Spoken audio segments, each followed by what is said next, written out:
food reviewer, so let's give it a go. Too good. What do you think? It's nice, isn't it? Look at that. What have you got? I've got Salt Lake City. Blue cheese I've gone for. Bloody lovely. What we're saying then? How are we feeling? First live show. Well, I've been thinking all day about eating on camera, but other than that, thrilled to be here.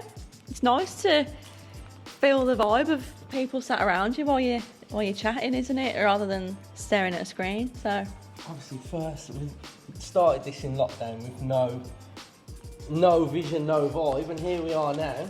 Yeah. In person, doing our own Food, show. eating food. It's nice to be together. First time we've all sat together. I think so, recorded any content. So yeah, it's a It's first. the future of podcasting all together.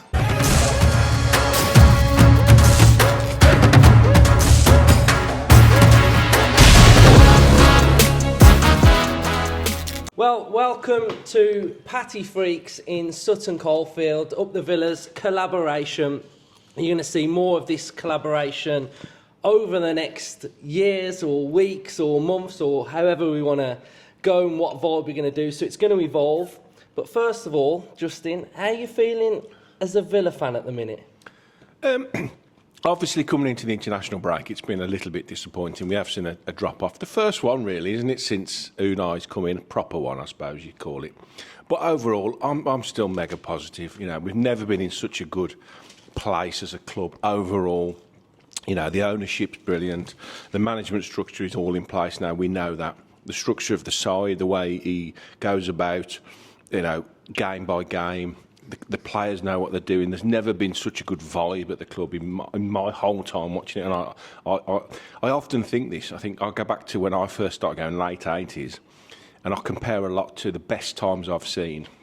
And I have to say that this is still up there with the best times I've ever had as a Villa fan. So I refuse to be downbeat by a couple of three poorish performances, you know, over a small period. You know, over such a big gap of since he's come in, that 2-year period. This is such a minute little sort of dip that I refuse to be downbeat, and I know we've got the right man in charge to turn it around. Yeah, I think my reaction over the last 2 games, I've been frustrated / annoyed and etc. But when you take a look at this bigger picture, that Villa are in a bit of a dip, but this dip has put us 1 point off 3rd place. I mean, I've been a Villa fan for 35 years, and I've had a lot of bad dips, and I've never had a bad dip as good as this. Relegation was a bad dip. That was a bad dip. Winning, 2 games in a whole season, that's a bad dip. This isn't a bad dip. I think the other thing is as well, is if you look at the league and you look at what's going on, and you're seeing City, you know, 4 losses, Arsenal struggling, Spurs struggling, Villa, okay, last 2 games. You know, all these teams that are in Europe Champions League, barring Liverpool, are all sort of having a bit of a mare as well. So when you're seeing teams like Forest, Brentford, Brighton, Fulham, in and around those places that you probably didn't expect them to be this season, I think once that league evens itself out a little bit, you'll probably see the teams that we expect to be there this season probably climbing maybe towards the end of the season, because don't forget we had the Euros in the summer, Champions League, etc. So I think from my point of view, this break is going to do us the world of good. I mean, you've had a break. You went to Bruges. I mean, how was that, mate? I did. On them beers, were you? I did have quite a few Belgian beers, and they are a lot stronger. They did catch up with me in the end, but it was a brilliant day. Super city, Bruges, absolutely beautiful. It was great being with Villa fans and all the build-up. It's just a shame that the game went as it did. But look, I was watching a Champions League game. I was watching Villa in Europe, and I've never been able to say that in my whole life. So, you know, that is part of this season, isn't it? And I feel like we are trying to be a different Aston Villa this season. There's a shift, and maybe in my head I've been guilty of trying to trying to remember sort of what we were doing last season and fitting our new players into that system of what we're doing last year. But it's changed. It's different this year. There's a different philosophy, the way we're building up. And I kind of benchmarked the 1st of December, so after the Chelsea game, as where I'd proper review Villa and see where we're at. But I feel like now we can do it. I feel like I've seen enough now to know we are different and we are changing and we are trying to evolve into a better team. We lost Louise, didn't we, in the summer? We brought Anana in. Now, he's not going to do the same job, and Emery doesn't want him to do the same job. He wants him on the half-turn, breaking. We want to be breaking against teams and having them chasing back towards their own goal. And, we're trying to inject that physicality, that pace into our team. And it's there, but we have got growing pains. And, Anana's been hooked a couple of times. Rogers, there's a couple of games where he's running into alleys and there's not that cohesion. There's times where Bailey's isolated and Watkins isolated. So there is teething issues, but we're still a point off third place. And while we're working it out, and we've been through these growing pains before under Emery. Look, when he first came in, we was trying to pass out from the back and all that nervousness around Villa Park. And I feel like we're at that stage again. And I'd rather go through growing pains now to be a better team at the end of it and be a better team at the end of the season than try and stick at what we were doing and not growing and not evolving. So I feel like it's early doors. It's early doors, and if we can find consistency, then the teams you mentioned that are up there now, we're going to be above them, aren't we? And it's an exciting time. It's an exciting time. Yeah, and I think if every team has a blip, don't they? Every team has a. You look at Arsenal last season; they had their blip around Christmas time when they lost to Fulham. We had one sort of like during the back end of last season when we were sort of running on empty. So it does feel like every team will have that dip. And, you look at Liverpool at the minute and they're absolutely flying under Arne Slot, but they're not going to fly all the way this season. They are going to have a bit of a blip. They are going to lose a game. And then maybe there will be a little bit of doubt, like what are the tactics like, what happens if someone gets injured, etc. So I think it will sort of really level itself out. And yeah, I just think you can't expect to go through a whole season and have it absolutely perfect because we're not that team yet. And you look at Man City and Pep Guardiola, if they have a blip, then anyone can have one because they're so good, aren't they? Do you know what I mean? So, Hannah, how are you sort of feeling as a Villa fan?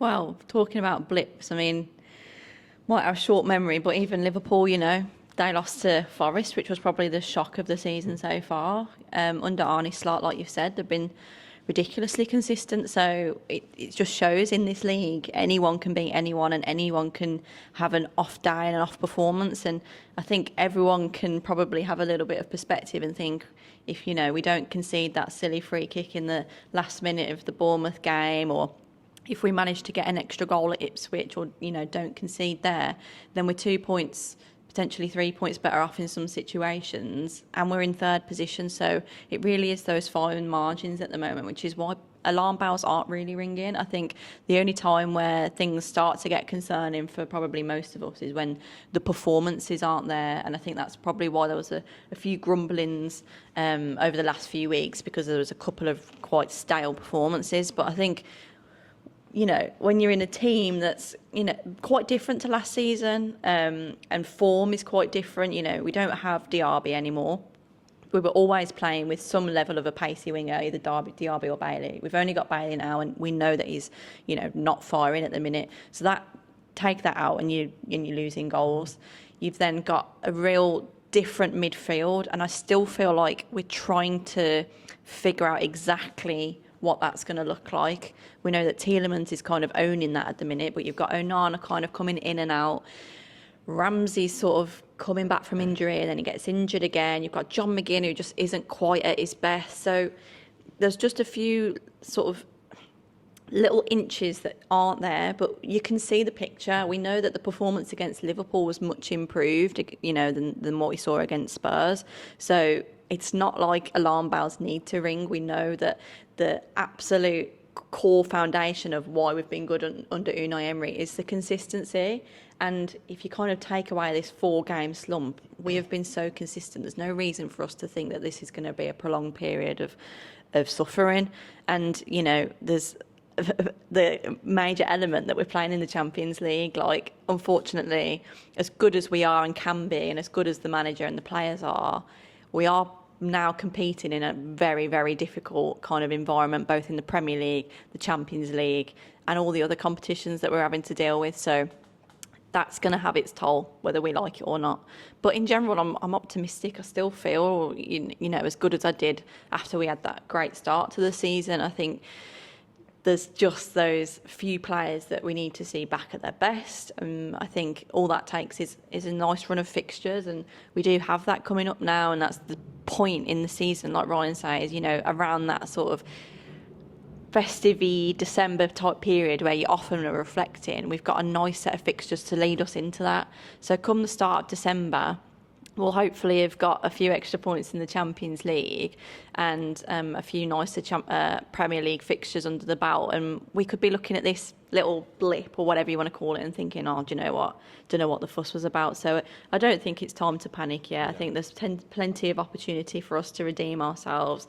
The league is so compact. I mean, across the whole football pyramid, if you look at it, it's bonkers. Like, the Championship is incredibly close as well. That's just the I think it's the way of the modern game. Like, it's so fiercely competitive, and that's why you've got managers like Unai Emery and whoever come to England to manage, because it is the best place to manage football teams, and we're lucky to be part of that. And it's what a privilege it is to be 1 point off third and to be grumpy about it. So absolutely no qualms from me at the minute. Yeah, and I think even just like looking at the table, you're looking at, you know, if someone said to me, who's one of the standout teams that you think have done really well, I would say Bournemouth. There's a few there, isn't there? And they're below us. Yeah. Do you know what I mean? Like, they've gone through a week where they beat Man City, Arsenal, they drew with us, and they're still below us. So I think that's probably where the Premier League is at the minute. There's a lot of really good coaches. It's gone up a level because you've got rid of Allardyce, you've got rid of Pardew, you've got rid of Bruce. Yeah, they've all gone now. We all said Bruce. No, they've all gone that have been like stinking out the place. You know, like you know, back in the day where sort of like when Leeds were getting relegated a couple of years ago, and who did they bring? They brought Allardyce. But you can't bring out an Allardyce anymore. Times are changing, they're not going to do anything. No. So I think that's probably why the Premier League is getting a little bit tougher. I think as a football fan in general, forget like being a Villa fan, I think like you want to see league tables like that. You know, when I was a kid, that's the kind of league table you'd see all the time. You know, it varied very different from year to year. It wasn't like monotonous and metronomic like it is now. Like Man City going to win the league, Man City going to win the league, Man City going to win the league. Top four is going to be the same every single year. I don't want that. I want there to be a real shake-up of the system, and that seems to be happening this season. It's evolving into a more, I'm not going to say even league, because you've still got the money side of things, but overall, teams like Bournemouth, teams like Fulham and Brighton and Forest in the top seven, why? That's good for football. You know, we don't want. Yeah, we don't want that. And not Luke said, it's coaching. You know, with these clubs that are not on a financial level with bigger clubs, they're realising if you can bring that coaching to elevate your players up to a level where you can compete with a better side, you're seeing a real level of the playing field now. And it's fantastic to see. The shame is when these coaches do break through at smaller clubs, then when there's a job come up at a bigger club, they generally get picked off. But I don't think you're going to see that quite as much now. But yeah, for me, we're in amongst it, and I think we're in a really good position now to kick on with a good squad still. My burger's really good. Peanut butter on it, you know. I'm going to stop talking. Villa fans, pattyfreaks, Lichfield and Sutton Colfield. This is the place that you need to come to. So, yeah, so I think on a whole, and I think probably why some Villa fans might feel a bit iffy or a bit frustrated is because we've not had this under Emery. We've not had a blip. We've not had something that makes you question things, because everything has been plain sailing. It's been upward. It's been, you know, underdog. We're not really an underdog anymore. Like when we go to Spurs, you know, they don't disrespect Villa anymore. They don't look at us and think, oh, we can have an off day today. They're bringing their best game, and I think a lot of clubs are doing that against us, and we've got to learn how to cope with that now, in the sense of we have to be at our best every single game. I mean, Ryan, you love tactics as much as me and as much as anyone, and I'm really, and I think Justin spoke about it as well. I'm really intrigued to see how we develop and grow this season after having this little bit of a finding our way on how we're playing and new players coming in and Emery sort of thinking, where's my direction and what I'm going to go to. So, I mean, tactically then, you're looking at sort of like the midfield of Onana, Tielemans, some of them aren't really firing. Me and Earl did a debrief the other day and Earl was mentioning that he thinks Kamara could possibly come in and drop into a back three, and then that's how the system could potentially evolve. Because I think as Villa fans, we can all say that, Kamara, Rolls-Royce quality, and we're growing Onana, and you forget how young Onana is, and then you start thinking, well, Tielemans has got to play because he's doing so good. So I think Emery's kind of got to figure out where he wants the team to go. Yeah. I mean, how are you feeling with how we're playing? I think if you look back at last season and the midfield, Kamara and Luiz as the pivot. Kamara more defensive minded, Luiz more attacking minded. Luiz would get up and down the pitch all day and contribute to the forward line and link that play. And then you would have a Tielemans on the left, maybe McGinn on the right. So you've got like 4 good central midfielders there, strong, and like the games that we dominated, Manchester City at home and Arsenal, them 4 players were in the team now. I don't think we've had them 4 players again since that period, all on the pitch together anyway. And now you look at this season, and we've got the pivot of Tielemans and Onana, completely new. Onana is like a transitional player. I know this is the key word at the minute, isn't it? Transitional. We all love using it, but it sums Villa up perfect. He's one that will eat space, and he's one that's box to box for me. He's like defensive minded, and he can break through, and he's got that power. And I think that's what we're kind of looking at doing this season. When we're playing out from the back, we are looking to kind of get Torres on the ball and get Tielemans on the ball, and then get balls into players who's on the half turn, who can win a one-on-one duel. You've seen against Bologna, you've seen against Bournemouth. They were the 2 fixtures for me that sort of changed my opinion on how we're playing, because we're looking at getting players in one-on-one duels, doing them, and then attacking goal with pace, power, aggression. And has this changed because of the personnel we've got, because we've lost to Luiz and signed to Onana? No, I kind of think it's how Emery wanted to go, because if you think back to our weaknesses last season, we were struggling on aggressive press. Chelsea, Newcastle come and done us at home. Now Rodgers has helped that massively though, hasn't he? Yes, and Onana, so we're dealing with that, aren't we? Physicality, height, we were struggling with that. We were slow sometimes in our build-up, a bit too slow. Sometimes we'd be a bit too narrow. So we've addressed that, haven't we? Ideally, if Cash is fit, Cash will be right back, and we're looking at playing with 2 full-backs this season and 2 central defenders, which we were trying to move away from that 3 at the back, but we keep getting suckered into it because of personnel issues. So I think we are. I think the Liverpool game was very interesting because he had that opportunity to go back to what I said. I think I put it on X. He had the opportunity to put them 4 central midfielders back in, like that we were so good with last season, like the Luiz, the Kamara, the McGinn, and Tielemans.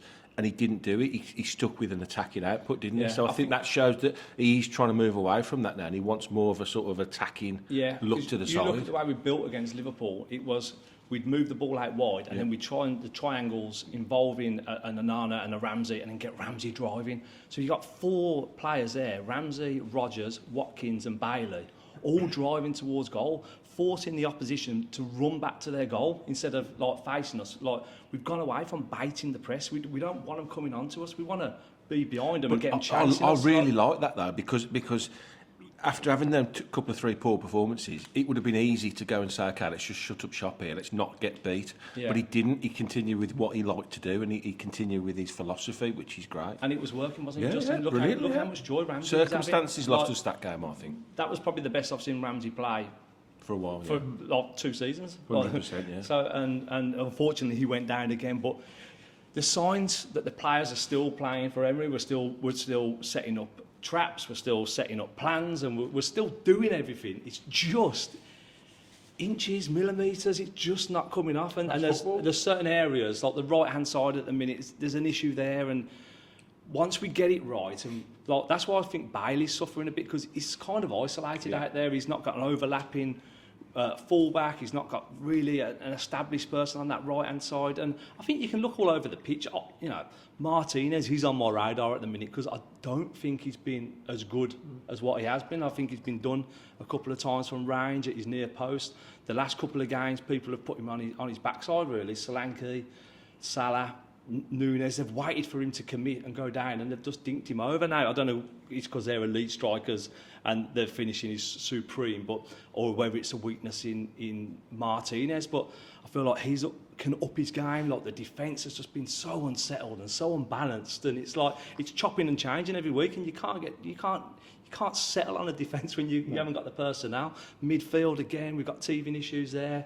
And then up front, we're this just shows not striking. exactly what we're saying is, even though it's 2 years, we're still nowhere near the finished article. No. So you're going to have these issues still, and he's still trying to work out. And I would say, if you had him, if he was brutally honest, sat in front of you now, he would say, I'm still a few players away from where I want my ideal squad to be. Yeah. Because there is issues in that squad. And the players are still trying to learn this new system. So I think, we're going to be all right, man. We're going to be all right.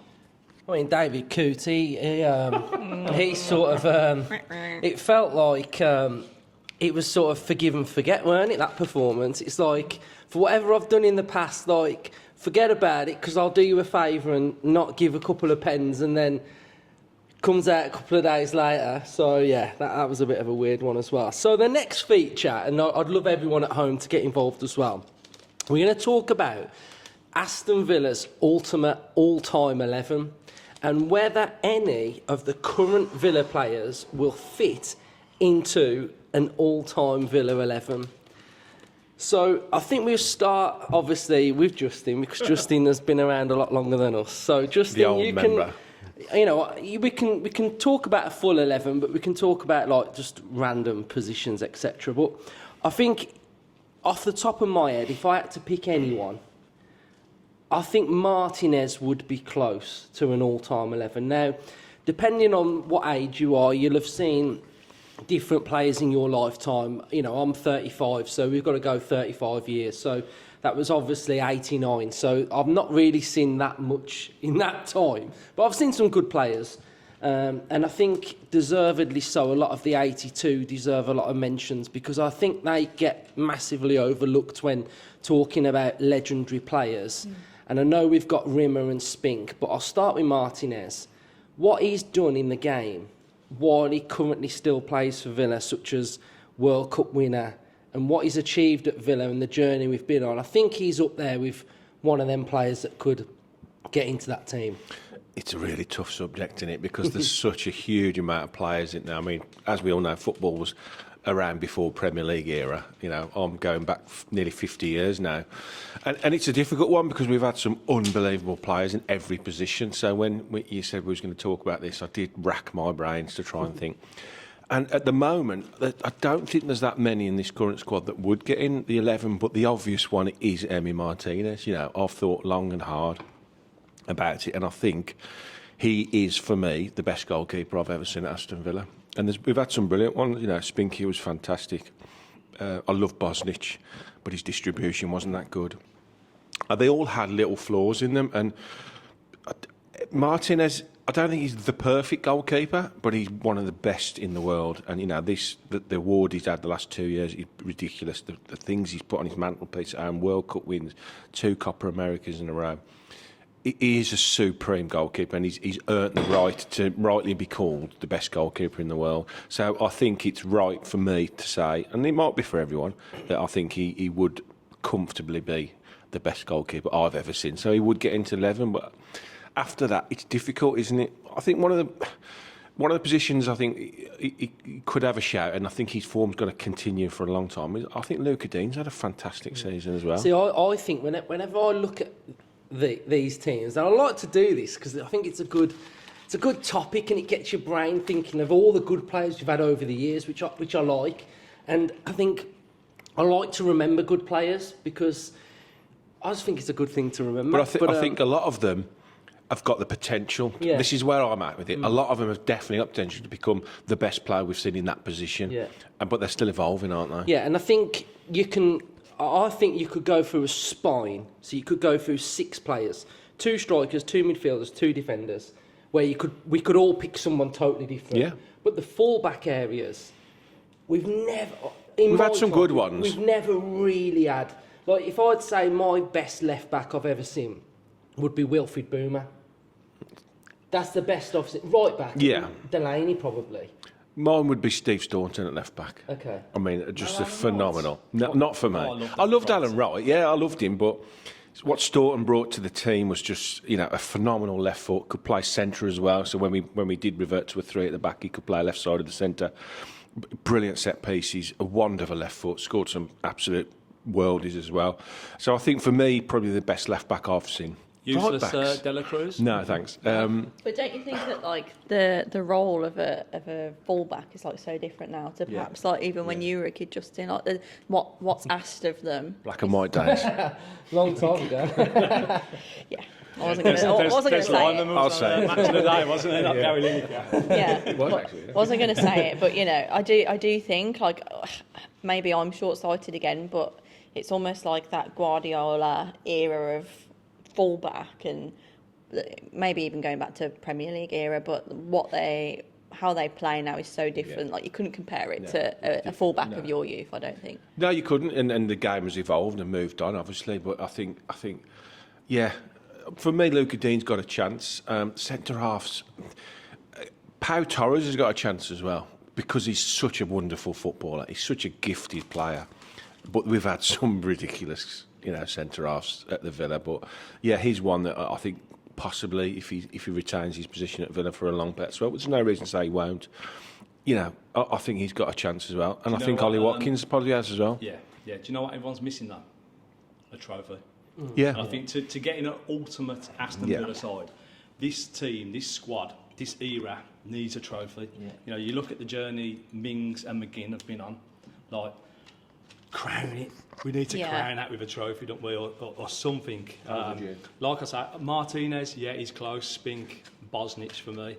Watkins is probably close to the ultimate Premier League 11. I think he gets Gabby's record eventually. Dwight York and Dwight York as well, absolutely brilliant. But I think he gets into a Premier League 11. I think McGinn and Mings potentially a Premier League 11. But ultimate Aston Villa. We've got players that's won the European Cup, FA Cups, League Cups. We need to crown this era with something for them to be considered in that side. Yeah, I'd agree with that.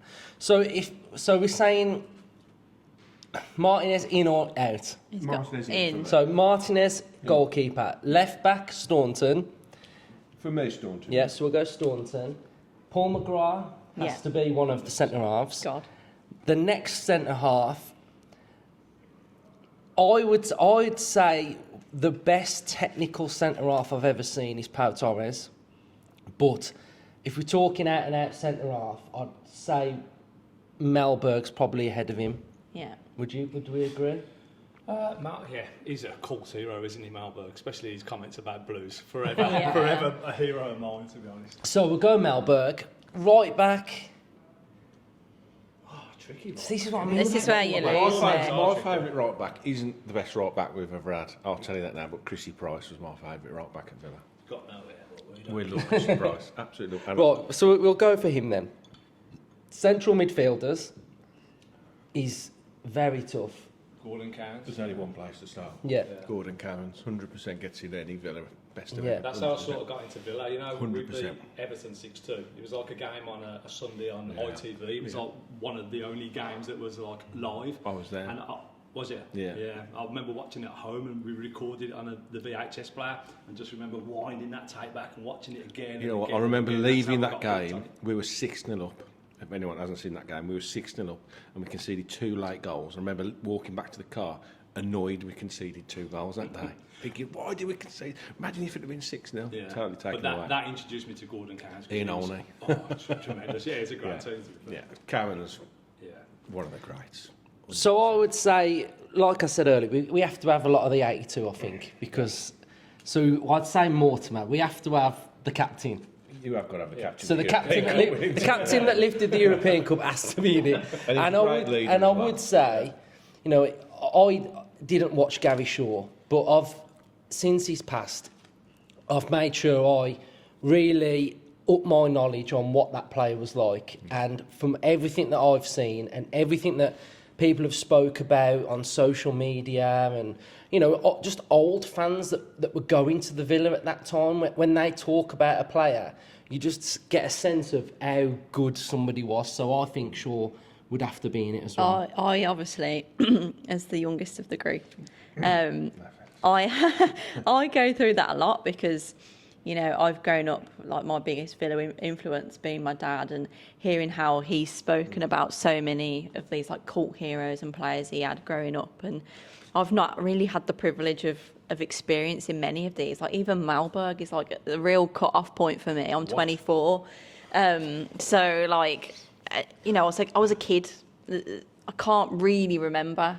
I've almost like absorbed it as like part of the culture. So like in these conversations, I'm always like, for me, it's like almost respecting these players rather than really knowing what it was like to love and adore them. But you just hear it from, for me, from people around me that watch them at the time, and you get that sense, like with Gary Shaw. Even now, like, you know, we've had quite a few games since his really tragic and premature passing, and his song is still being sung for minutes on end, isn't it?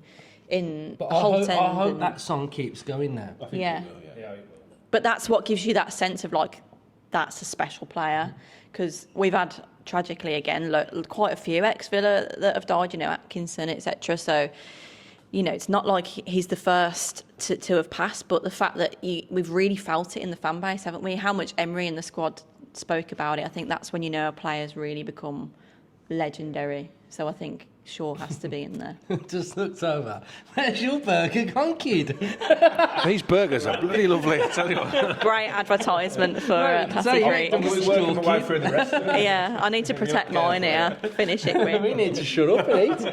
But yeah, so we'll go Shaw. So we've got 3 positions left. I've gone 4-4-2. So we've got a player on the right.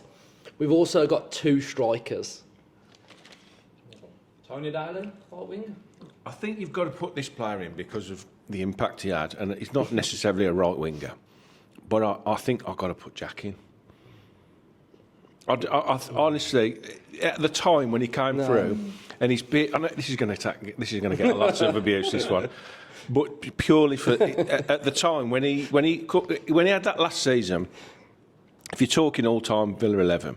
He was and is still one of the best players I've ever seen at Villa. Yeah, I think, forget what he's leaving, forget any of the bad blood that anybody thinks that there is between us and him. For me, he still is one of the best players I've ever seen.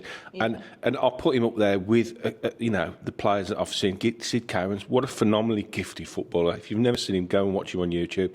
But Jack, at his very best for Villa, there was nobody could touch him. Mm. And I love Tony Daly. I watch Tony Daly. You know, he's a fantastic guy, brilliant player. But he wasn't a patch on Jack at his best. That's just my opinion. It is a tough one. It is a tough one because he has to be talked about. He's probably one of the best players I've Well, put it this way. If he'd have stayed at Villa, they would have built a statue for Jack. I firmly believe that. But then do we not discredit some of the current players that we've got that have helped us get to where we are now? So say, for example, a John McGinn. I think in time we will talk about these players, for Villa than what Grealish has? It depends how are we talking about this though, because are we talking about like what they've done? Because at that point you do bring like McGinn and Mings into it. And I think to an extent that's why you put Martinez in, because beyond his technical ability, look what he's done for the club. But are we talking about, you know, them fighting through the Championship and the shit times? In the Championship, didn't or are we talking about technical ability as well? Because if you talk about technical ability, we know that Grealish really is light years ahead of John McGinn at his best. Yeah. But Jack Grealish at the time, again, he was sort of one of my first like real superstars, if you think about it, because as I was really sort of starting to get back into football, that was when he was really starting to fire for Villa. So for me, and I'd say probably a lot of people at my age, growing up with Jack Grealish in this Villa team, he was like, wow, he's our superstar. he's there's the reason we're selling him for 100 million. Are there many other players that we could have ever sold for that amount of money? So I do think that it has to be argued. You don't get much romance in football anymore, and Jack Grealish was that, wasn't he? He had that connection with us all. Like, for him to captain us and Dino to manage us, both Villa, that romance, that story, you hardly get that anymore. You don't get that localness anymore, and for that, I hold Jack dear. But if you was to say his contributions compared to other players, then it's maybe not that great. He was part of the squad that got relegated. You know, there was lots of times in the Championship where he was only there for half a season.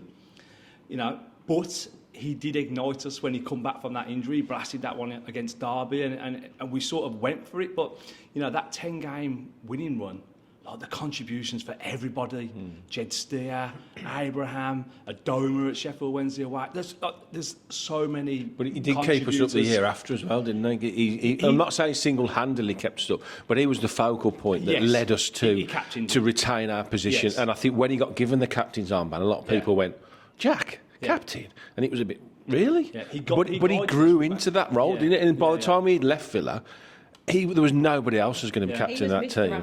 He was. And in that era, and if anything, I suppose you've got to thank him that he left, and that 100 million, look where it's got us now. That money was invested pretty well overall. You know, he put us on that pathway to where we are now. I'm not saying that was his fault, but if I was being brutally honest, like the lockdown period when we come back, he hardly contributed, but the team followed him, and he did. You know, when I think it's the folklore, isn't it, of Jack? That's what it is. They followed him, and the season after that was probably the very, very best I've seen of him. When with Barkley and with Matty Target, you know, doing bits on the wing, like that. He was unbelievable until he got injured again, and we lost him for another half a season, and then he was off. But as for a local lad, one of our own. When he got punched at Blues, it felt like one of my mates had got punched. I was absolutely raging. And I'll retract my Jack Grealish offer then. I'll offer you one more, Brian Little then instead. Yeah, League Cup winner. What, did he win it twice today? And as player though, yeah. What a player! Yeah. And it finished early with injury. If this is one we're really stuck on, then maybe the viewers can help us make the decision. So striker-wise then, quickly, who we got? We got Peter Weve. We've got Dwight York. Benteke, Dean Saunders, Watkins, Angel, everybody, Angel. But yeah, so I think this is a real tough one as well. I think Weve has got to be in there, hasn't it? Yeah. Scored the Okay. goal that won So Peter Weve, and then the question will be then, who is the best Villa striker you've ever seen? Then Dwight York. Dwight York. Right, Dwight York then. Right, so that's that little discussion. That's gone there. Right, so I've got a little bit of a quiz. So Ryan's on his own, and Hannah and Justin are working together. You guys can play along at home. It's multiple choice, so we'll fly through it, and then we'll move on to our next point then. Right, so are we ready? Yeah. Question number one. Billy Walker is Aston Villa's record scorer with how many goals? 201, 244, or 112? Are we reading out after every round, or are we going in at the end? Yeah, just read the answers out and I'll give them then. Right, so Ryan, what you gone for? He's writing a novel. I said that. 244 is the answer. Charlie Aitken has how many appearances for Villa? 660, 649, or 402? Yeah. That was my gut. Right, Hannah? 660. Ryan? 649. 660. Yeah. There's a banner on the Holton that says 660, the uncatchable. I can't see because I'm Excuses, Sitting in the wrong seat, mate. Right, how many times have Aston Villa been unbeaten at home in a season? 7, 3, or 1? We can confer into the microphone. I'm not sure if this was under Unai Emery or was it? Do you remember I said we'd do this last season? We'd go unbeaten at home. I think 3, What did we win? I know we won 13 in a row. Yeah. Took In our it to history. end of Is this Jan. in our history? Yeah. What was How the many option? times we've been unbeaten at home in our 7-3 history? or 1. And that's how many games in a row we No, won? that's how many seasons. How many seasons have in we our gone history have we unbeaten at not home? won lots at home? Oh, bloody So hell. 7-3 That just or makes me 1. Sounds a lot. Yeah. With me, yeah. Sorry, that was me really misinterpreting The answer's 3. Yes. Right. What do you say, Ryan? Come on, Ryan. Can we just get the Right, here we go. The next one. Most away wins in a season. 10, 16 or 13 In a Premier League season? in one season. In the Premier League. Just So the Premier since League era? 1990 No, my question is most history. away wins in a season. Okay, so it could be going back. Yeah. Come on. What were the three options? Come on, Grandad. Good games. What were the three options? 10, 16 or... 13. Yeah, I think stick there, yeah. I mean, he's gonna as well to be... Right, you got Oh, I 5, think it- 4, Yeah. 3, 2, 1. Is it 13? 13. Oh, thank God for Justin. Just Right. call me Grandad. Highest scorer in a season. Christian Benteke, Dwight York or Pongo Waring? Gotta be. Highest scorer in one season. Gotta Right, ready? be. Yeah. Wearing. Yeah, same. Yeah, 49 know he league scored goals, absolute 1 bucket one FA season, Cup. yeah. You got 50 goals. Wow. Who am I? Luke in, Robinson. Born, born in West Brom, Definitely not Luke Robinson. playing career, Hereford, Walsall, Leighton Orient, Sheffield Wednesday, Port Vale. Born in 1971, manager career, Leicester, Brentford, Norwich, Aston Villa. Have we got an answer? Was that not in order? Because I don't think it could have been, could it? that came after. Yeah, must be. Were the managerials not in No, order? I mixed it all up. Okay, yeah. Sorry, read the managerials. No, don't read them out again. We've got the answer. I can't. Right, 5 for Dean Smith. Yeah. Yes. Right, how many goals did Stan Collymore score? 7, 12 or 15?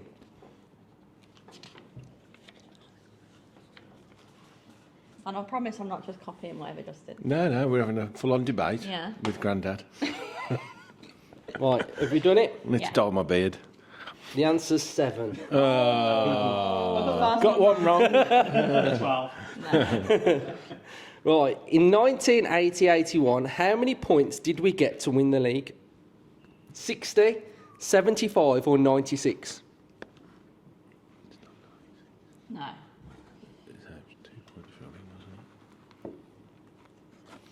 Got to be, hasn't it? So, Right, 5, Yeah. 4, 3, 2, 1. Yeah. 60. He's got one wrong. I was about to say, I feel like the Okay, bar was level. right. yeah. 2 more. Come back to How many goals did Peter Withe and Gary Shaw score in 1980, 81 in the league combined? 60, 41 or 38? Yeah.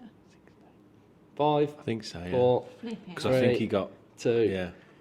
38. What? 38. Withe got 20, Shaw got 18. I thought they was racking him up. Record number of goals in a season for Aston Villa. What season was it? Can you tell us what season? Oh, we don't have that. Okay, 1930, 31. Even I haven't seen that season. Right, so 138, 138, 128, or 119.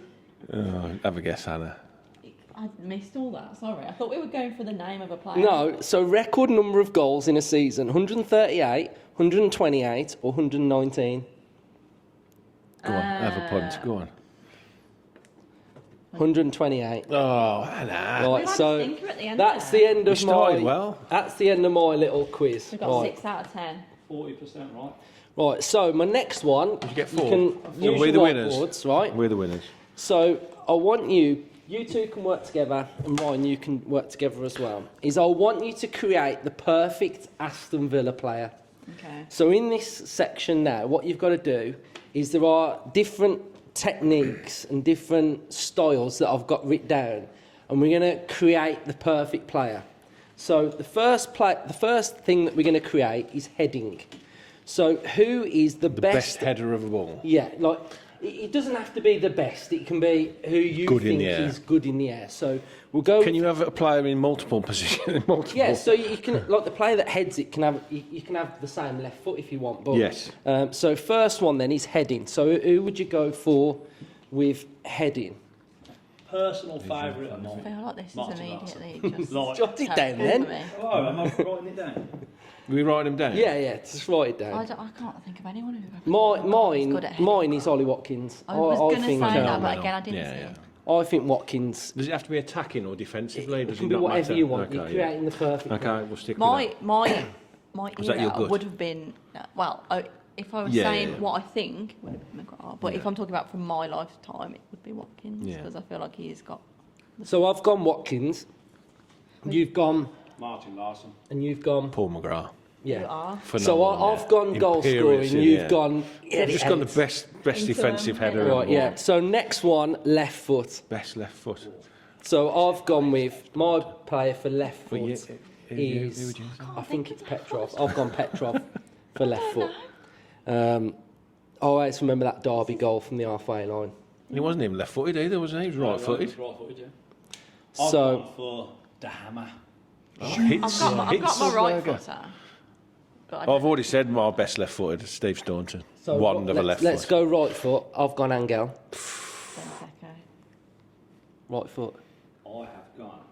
Oh, I was torn on this one. Oh, I wow. made some notes before. Do you Ashley Young on that left hand side, cutting in and whipping them in. Or Paul Merson. You know, outside of the boot, yeah. I think I'm going to stick with. I think I'm going to go. Sid Merson. Cowens would be my best right foot. Right, next up we've got... I haven't written all these down actually. We've got technical. Who's the best technical player you've seen? What are we defining as technical? Whatever you want. So I Do you know went what? technical. I went Douglas Luiz.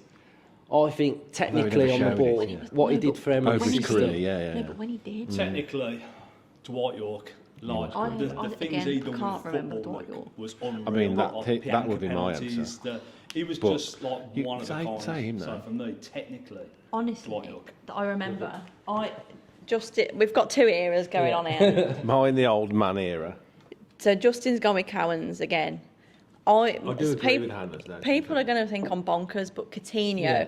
the glimmers that we saw Yeah. Coutinho, I just remembered the game against Southampton. Oh my God. Yeah. The way that man played football, I've never seen anything like it, and I still probably haven't since. So talking about just, even if it's just a one-off. But even though it went sour and we didn't see anything like the best out of him, I'm still glad that Coutinho's played for yeah. Aston Villa. I Yeah. think it's just, to say he was there and we met him and, you know, got a shirt with him, it's just amazing. Right, next one. Football brain. Footballing brain. Easy one. Do you know what I've got? Go on. Pau Torres. I like it. I think his footballing brain is so Oh good. yeah, that's a great one. That's a great I've shout. gone Paul McGrath. Like his reading and take that. intelligence of the game. Like considering the guy had no knees, and could run, he was always in position. And like when I started going to Villa, I was mesmerised by his positioning. Caspaz? Gareth Barry. Gareth Phenomenal. His brain, it was always 3 passes ahead of everyone else. I think we'll all agree on this one. Natural ability. Well, actually, no, I don't think we will all agree. I don't but think I we would can. go natural ability. I think I'd go Grealish. I would as well. Yeah. Yeah. No, we all agree. Grealish Yeah. Because think of it from like youth level, Yeah. like how quickly he just broke through. Yeah. And his love of the game as well. He Yeah. just loves football, don't he? I got speed written down. So who's the quickest player you've ever seen? Do you know what? As a kid watching, you know when you go to games as a kid and you're just watching football for the first time, and things are always bigger. Yeah, yeah. And I always faster. thought players were faster. Yeah. Like, Darius Vassell, I just thought was just running 100 mile an hour when I was a kid. He was quick. So I'd say Vassell. Who would you go for? Gabby. But Tony Daly as well, like you say as a I'd have kid, said that was Tony my Daly. era. Yeah. But there's another one. When he signed, Sherwood said he had a little bit of Messi, a little bit of Ronaldo, Yeah. and that was Adama Traore. Oh, he's quick, isn't he? Yeah, he's a sprinter. Yeah, he's a fantastic sprinter. Terrible footballer. Yeah, yeah. Nothing happened at the end of it. Traore was the first player that came to my head. It's a bit of a blur, but Traore He was when he and ran. Bon Lahore, yeah. No, Tony Daly for me, when he used to knock the ball past the fullback. He had a bit of a jink in him, but he used to rely on, if he was anywhere near the halfway line and he could knock the ball into space, you got no chance of catching him. Right, so finally to end this one then, obviously we've chatted about Villa, we've had a bit of a laugh, done a bit of a quiz, you guys play at home. I'm going to give you the mic, Hannah, and I want you to uplift the fan base going into the next phase of the season. Yeah. Because this is a big phase, you know. I think in English football, this phase between now and January is so important because when we go through Christmas, there's all those games together. I think at the start of December, we've got 3 games in a week, and that's where we did really well last season. Yeah. So, talk to me. What do you want to see? Where do you want us to be? How do you want to feel? And where do you think we need to be? Jan 1st. Yeah. I think we touched on it earlier, didn't we? Kind of the importance of this. I think the festive period with the fixture congestion and sort of where you are in terms of like your summer signings and the start of the season, it's all bedded in, hasn't it? So I do agree. I think it's really a crucial part of the season. You start to get a gauge of where you're going to be. I think last season we had a few like predictions, didn't we, about like, I think mine was top 4 at Christmas or something, and we were either there or thereabouts. Love that. Love dropping that one in. So, you know, and we ended up obviously at 4th at the end of the season. So I do think genuinely, as long as you are a relatively consistent footballing side, where you are at that kind of turn of the year point, it's about where you'll be. So I think, look, you want some positivity. I think I'm quite good at that. I think, touched on earlier, some favourable fixtures coming up. I think we've got Palace, Chelsea, Brentford. Forest, potentially. Yeah. Forest. Is it Forest? Crystal Palace. Yeah, Forest. Yeah, Forest. So, you know, obviously a couple of tricky ones in there, and we know that's not an easy Premier League game. Palace, yes, it was in the cup, but have beat us already. Brentford can be a high-scoring side. So Southampton as well. Southampton, that's who I was thinking about. When we got them, Forest after Southampton. Yeah. Next, Southampton are the first weekend of Palace December. Chelsea away, Brentford home, Southampton. So 3 out of the next 4 at home. yeah. So and what I will say, our home form has got to improve. yeah. At this season at home, if you look at where we are, Sofa score, if you go on the table and press home, I think we're around 8th. That's got to improve. That's got to be your bedrock of where we're getting our points. And you know, this season we've done really well away from home. So I think home we've really got to 12th in the table. Well, there you go. We've got Look to at the foundations we built last season off our home form, especially at the start. We never lost the game till January. Exactly. Late Jan. Yeah. And that just gives us that base, then to kick on. It's the second half of the season. it's your kind of bouncing block, isn't it, to build from. Bounce back ability, great word.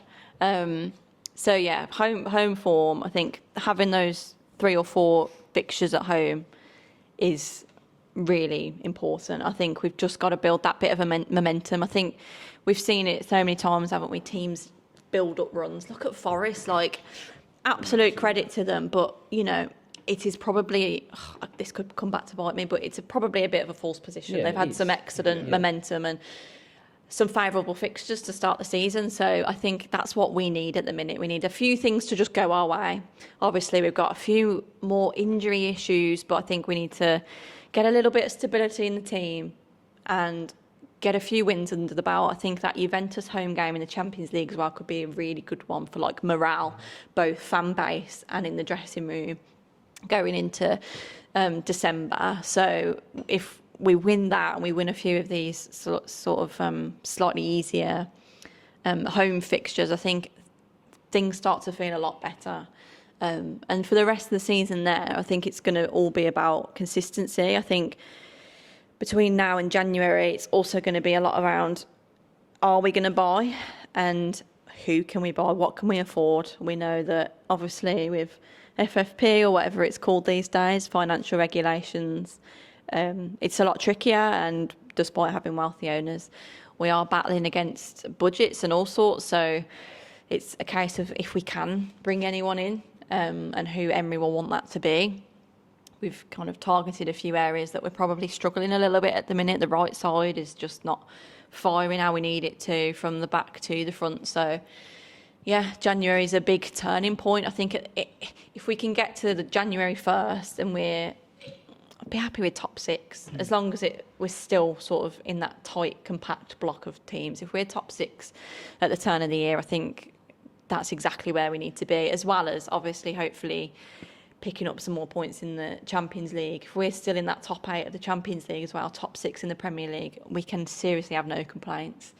And then you get January come through, you're going to get your FA Cup games coming in, and obviously recovering from a really busy December, so January can be tough as well. So I think going into that in the best position possible is really important, and then from there we build on. But I mean, it goes in a blink, doesn't it? I mean, it feels like we were just talking about the start of the season, and now we're already thinking about December and those festive fixtures, and they come so quick and so fast that I think the main thing is just trying to keep players fit, because, you know, Kamara dipping in and out now. He come back from a mega injury, and he's obviously done a hamstring or something alike, and it's really frustrating for him. And you've got Ramsey that just can't get a run of games, and we just need, as much as we can, that real solid squad, because we're going to really need it, I think.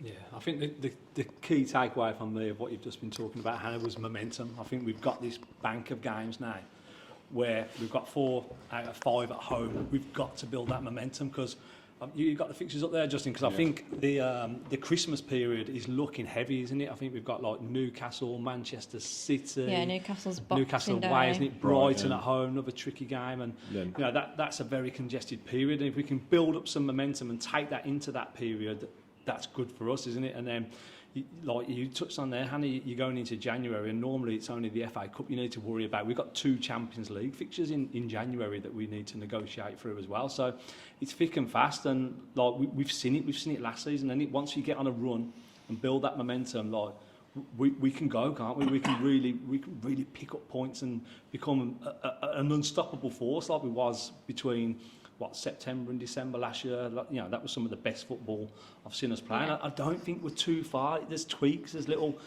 bits we just need to iron out. And I think once we get that momentum, get players back on form, get that confidence level up, then I feel like it will just click together over 2 or 3 games, and we'll be right back in the mix. But consistency is the main thing now. Look how many teams we're facing in that clump that you talked of, Luke, at the start. Your Brentfords, your Newcastles, your Fulhams. You know, we've got all them over this period now. So we just got to be consistent and get back on it, haven't we? I think there's a massive 2 weeks when we come back. Massive. We've got 5 games in 2 weeks, 4 of them at home.